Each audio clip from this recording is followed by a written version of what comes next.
ॐ भूर्भुवः स्वः तत्सवितुर्वरेण्यं भर्गो देवस्य धीमहि धियो यो नः प्रचोदयात्। ॐ शांति शांति शांति। नमस्कार दोस्तों, ये आदि शंकराचार्य के ग्रंथ तत्वबोध का दूसरा वीडियो है हिंदी में। ये शुरू करते हम। शंका। कर्मेंद्रियाणि कानि? समाधान। वाक् पाणि पाद पायु स्थानीति पंच कर्मेंद्रियाणि। वाचो देवता वह्निः हस्तयोरिन्द्रं पादयो विष्णुः पायो मृतुः उपस्थः प्रजापतिरिति। कर्मेंद्रिय देवता वाचो विषयो भाषणं, पन्यो विषयो वस्तु ग्रहणं, पादयो विषयो गमनं, पायो विषयो मल्लत्याग, उपस्थस्य विषयानंदिति। अर्थ इसका।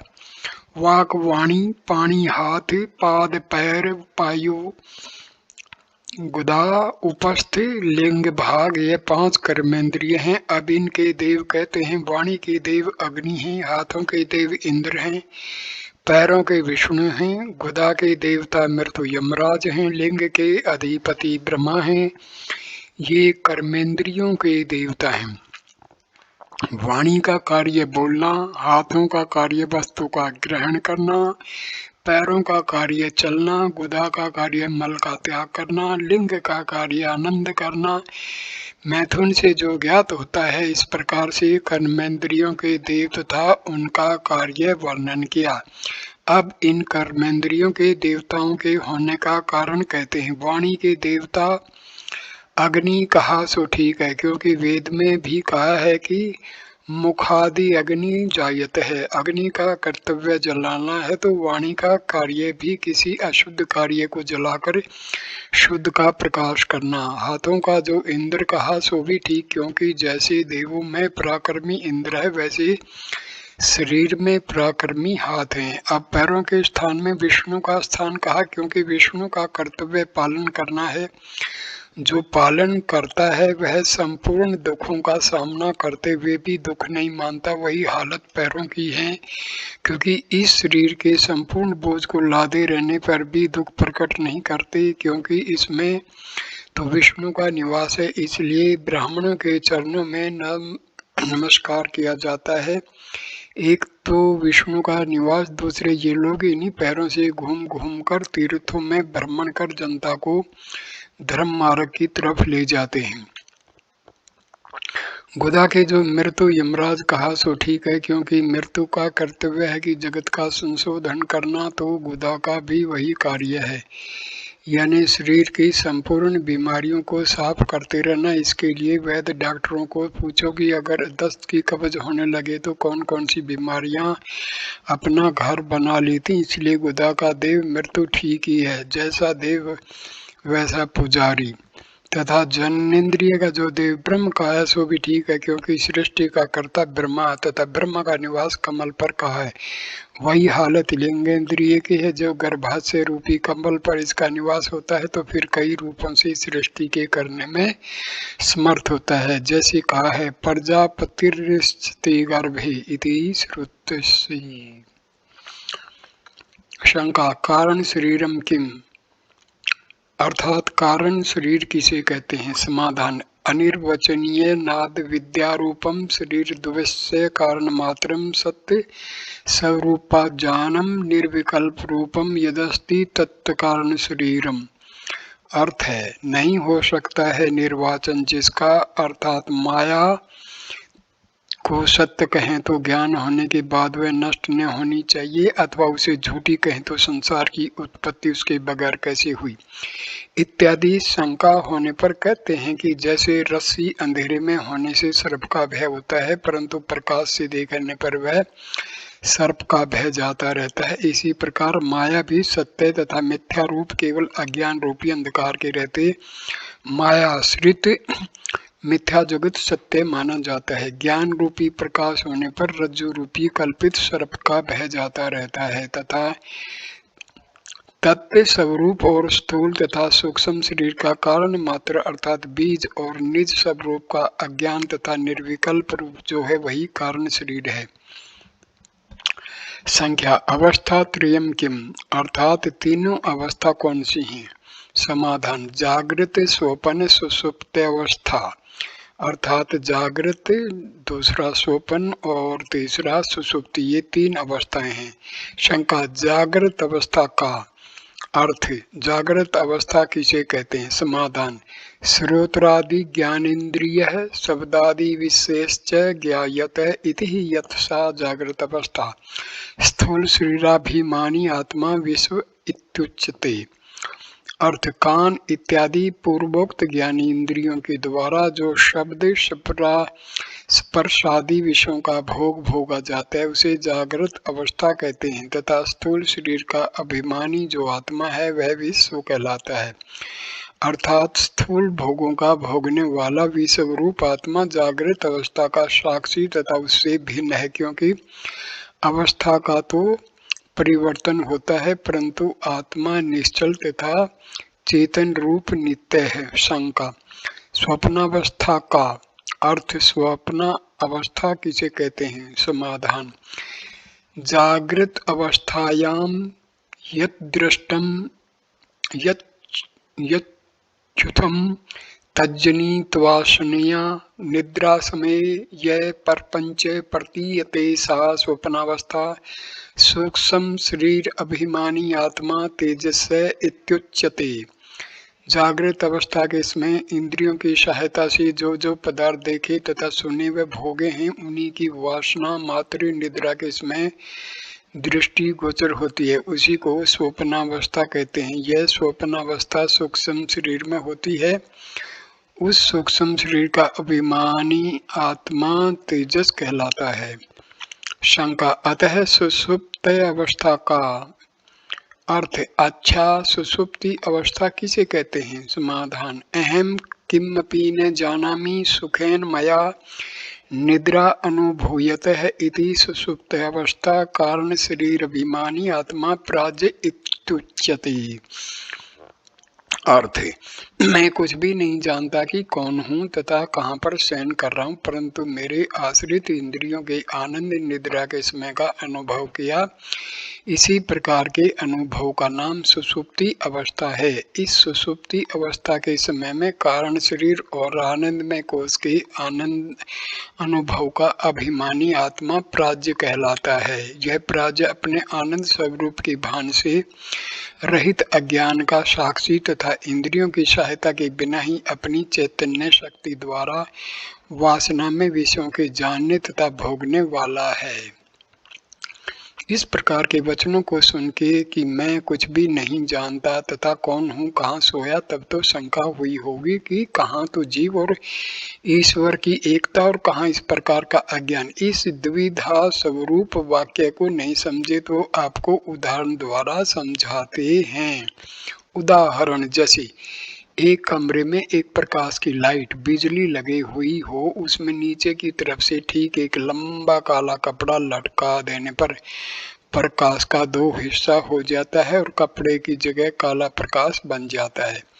यह दृष्टांत है। इसे दृष्टांत में घटाते हैं कि कपड़े की परछाई रहते हुए प्रकाश दो रूपों में विभाजित होता है, एक मलिन एक तेजमय। परंतु अगर उस कपड़े को हटा दिया जाए तो सर्वत्र तेजमय प्रकाश दृष्टिगोचर होगा। उस हालत में वह प्रकाश दूसरे को नहीं जान सकता, क्योंकि अगर वह मलिन प्रकाश एक तरफ हो तो तेज प्रकाश को बोध होगा कि हम में प्रकाश ज्यादा है उसमें कम, परंतु एक होने पर उसे अपने के सिवाय दूसरे का बोध हो ही नहीं सकता। तो याद रहे कि इस संसार में जितने आकार तथा नाम की वस्तुएं हैं वे सब मायाश्रित हैं। इसलिए इस सुषुप्ति अवस्था में कहा कि मैं नहीं जानता कि मैं कौन हूँ, क्योंकि यह अवस्था प्राज्ञ पंडित यानी निज स्वरूप का ज्ञान प्राप्ति का पूरा लक्षण है। अगर ज्ञान होने के पश्चात भी यह कहें कि मैं अमुक हूँ, अमुक स्थान में सोया, तो माया का संगी होने का लक्षण बोध होता है। इसलिए कहा कि मैं नहीं जानता कि कौन हूँ। शंका, पंचकोश के पंचकोश कौन से हैं? समाधान, अन्न में प्राणमयो, मनोमयो, विज्ञान में आनंदमयो, अशिष्ट। आनंद में चेती, पहले कोश का नाम है अन्न में, दूसरे का प्राण में, तीसरे का मनो में, चौथे का विज्ञान में, पांचवें का आनंद में है। कोशोत्पत्ति कारण, जैसे शरीर को प्रथम अन्न चाहिए, अन्न मिलने पर ही प्राण रह सकेंगे, प्राण रहने पर मन हर एक वस्तु का संकल्प विकल्प करता है, उस वस्तु का निश्चय करना विज्ञान का कार्य है, विज्ञान होने पर आनंद प्राप्त होता है, इसलिए यह पंचकोश हैं। अन्न में का अर्थात अन्न में कोश किसे कहते हैं? समाधान, अन्न रसेनैव भूत्वा अन्न रसेनैव वृद्धिं प्राप्य अन्न रूप पृथ्व्याम यद विलीयते ततन्न में कोशः स्थूल शरीरम। अर्थ, अन्न के रस से उत्पन्न होकर तथा अन्न के रस से ही वृद्धि को प्राप्त हो पश्चात वही अन्न द्वारा रूप धारण कर पृथ्वी में लीन हो जाता है। यह क्रिया अन्न में कोश के द्वारा होती है तथा अन्न में कोश जिसके आधार है उसे स्थूल शरीर कहते हैं। शंका, प्राण में का अर्थात प्राण में किसे कहते हैं? समाधान, प्राणादि पंचवाह्य वागादिंद्रिय पंचकम प्राण में है। अर्थात प्राणादि पांच वायु, प्राण, अपान, व्यान, उदान, समान और पांच कर्मेंद्रिय मिलकर प्राण में कोश कहलाता है और इसे ही क्रिया शक्ति कोश भी कहते हैं, क्योंकि शरीर के अंदर जितनी क्रियाएं होती हैं वे संपूर्ण प्राण में कोश से ही होती हैं। शंका, मनो में कोशक है, अर्थात मनो में कोश किसे कहते हैं? समाधान, मनश्च ज्ञानेन्द्रिया पंचकम मिलित्वा भवति से मनो में कोश है। अर्थ, एक मन इंद्रिय तथा पांच ज्ञानेन्द्रिय मिलकर मनो में कोश कहलाता है तथा इसी को इच्छा शक्ति कोश भी कहते हैं। शंका, विज्ञान में कोशक है, विज्ञान में किसे कहते हैं? समाधान, बुद्धिर्ज्ञानेन्द्रिय पंचकम मिलित वायु भवति से विज्ञान में कोश है। अर्थात एक बुद्धि इंद्रिय तथा पांच कर्ण आदि ज्ञानेन्द्रिय मिलकर विज्ञान में कोश होता है। यह कोश प्रत्येक प्राणी मात्र को होता है, क्योंकि इस विज्ञान में कोश की सहायता द्वारा ही हम संपूर्ण पदार्थों का बोध करते हैं। जैसे विशेष बुद्धि के दौड़ाने पर विशेष बोध होता है और सामान्य दौड़ाने से सामान्य ज्ञान होता है। अगर कुछ भी बुद्धि से कार्य न करे फिर भी ज्ञान रहता है, परंतु उतना दिव्य ज्ञान नहीं रहता। शंका, आनंद में कोशक है, अर्थात आनंद में कोश किसे कहते हैं? समाधान, एवमेव कारण शरीर भूतादि विद्या सत्मलिन सत्वम प्रियादि वृत्ति सहितम सत आनंद में कोश है। अर्थ, इसलिए यह जो कारण शरीर पंच महाभूत अविद्या स्वरूप है उसमें स्थित जो प्रियादि वृत्ति मलिन सत्व रजोगुण तमोगुण से तिरस्कृत सत्वगुण और प्रिय यानी इच्छा अनुकूल वस्तु के देखने से उत्पन्न हुआ सुख प्रिय कहलाता है और इच्छा के अनुसार वस्तु के प्राप्त होने से उत्पन्न हुआ जो सुख है उसे मोद कहते हैं तथा अभिष्ट वस्तु के भोगने से उत्पन्न हुआ जो सुख उसे प्रमोद कहते हैं।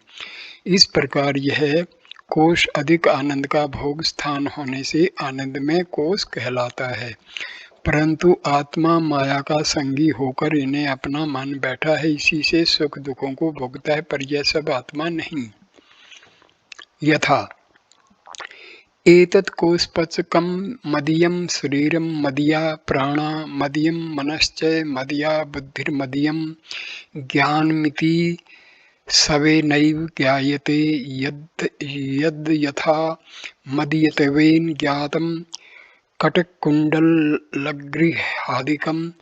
सवसमाधिभिन्नं तथा पंचकोशादिकं मदीयतेन ज्ञातवात्मान भवति।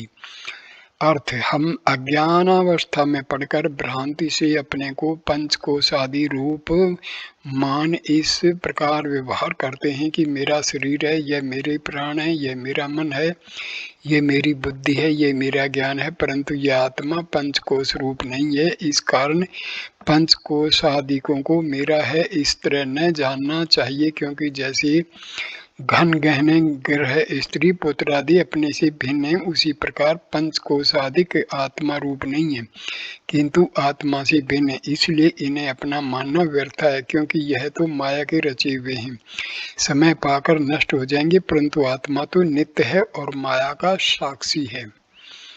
शंका, आत्मा तरहिक है, तो आत्मा का स्वरूप क्या है? समाधान, सच्चिदानंद स्वरूप है। अर्थ आत्मा सच्चिदानंद स्वरूप है। शंका, सत्य किम, सत्य किसे कहते हैं?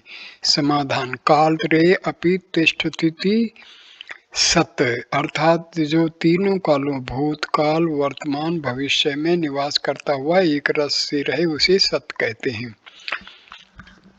शंका, चित्त किम, अर्थ चित्त किसे कहते हैं? समाधान, ज्ञान स्वरूप, अर्थात जो ज्ञान स्वरूप हैं, जैसे घट पटादि पदार्थों का जानने वाला तथा अपना आधिपत्य जमाने वाला और चैतन्य स्वरूप, ऐसा साक्षात ज्ञान चित्त पदार्थ का लक्षण है।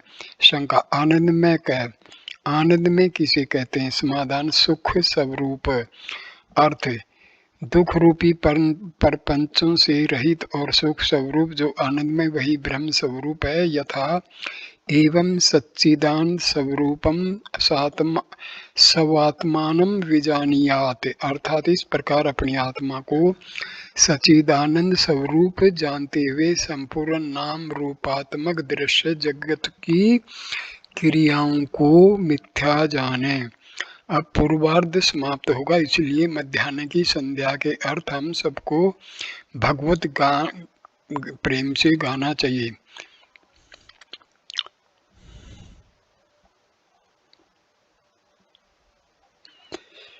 गाना, तुम ही घनश्याम राम, तुम ही बनवारी, तुम ही हो कच्छ मच्छ, तुम ही गिरधारी, विश्व रूप अपनो जानो, अपने में विश्व मान, तत्व पुष्प पंच ज्ञान, माया फुलवारी, इंद्रिय 10 बखान, पंच कर्म पंच ज्ञान, मस्तक में मन को ठान, बुद्धि विस्तारी, माया संग जीव हुए, जानते भेद दोए, भोगत है कर्म जोए, लिप्सा अति भारी, योगी जन करत ध्यान, मुनि सह करत ज्ञान, कामिनी को तिरछी तान छोड़ देवी हाय।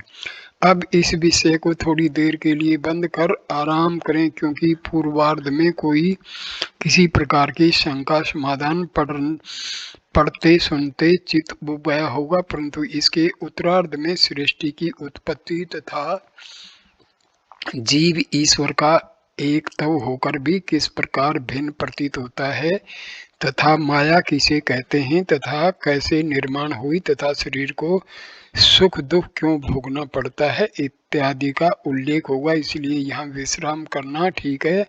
ओम शांति शांति शांति।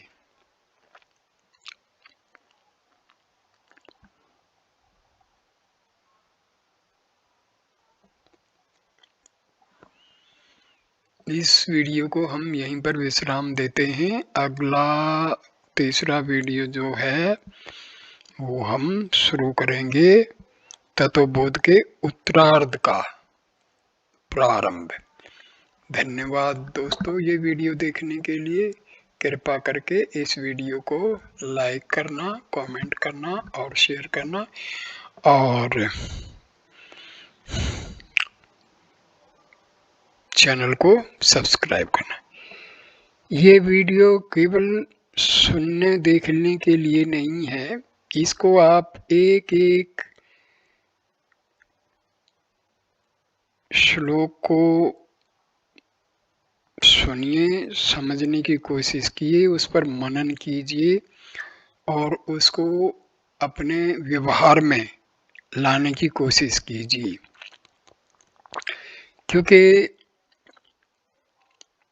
अध्यात्म जो है वो श्रवण का भी है, मनन का है और इसमें मनन, कंटेम्पलेशन जिसको हम कहते हैं, वो बहुत ही ज़रूरी है, क्योंकि जब तक हम सुनी हुई बात का मनन नहीं करेंगे वो हमारे समझ में नहीं आएगी। इसलिए आप इन वीडियो को देखिए और बैठ के एकांत में आंख बंद करके ध्यान दीजिए कि ये जो भी सुना है इसका मतलब क्या है, तभी हमें इसका लाभ मिलेगा। धन्यवाद दोस्तों।